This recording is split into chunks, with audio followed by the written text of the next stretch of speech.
இந்த உலகத்துல இருக்கிற மனுஷங்க பல காரியங்களை கத்துக்கிறதுல ஆர்வத்தை காட்டுறாங்க.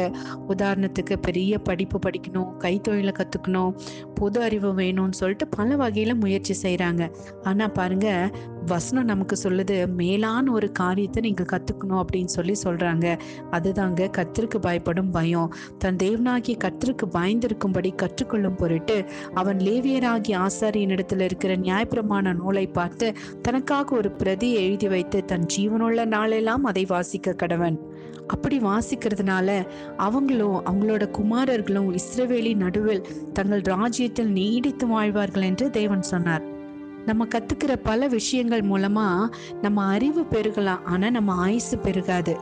அதே நேரத்துல கர்த்தருடைய வார்த்தைகளை கற்றுக்கொண்டு அவைகளின்படி செய்து நம் தேவனாகி கர்த்தருக்கு பயந்திருக்கும் போது நம்முடைய ஆயுசு நாட்கள் நீடித்திருக்கும்னு வேதம் சொல்லுதுங்க.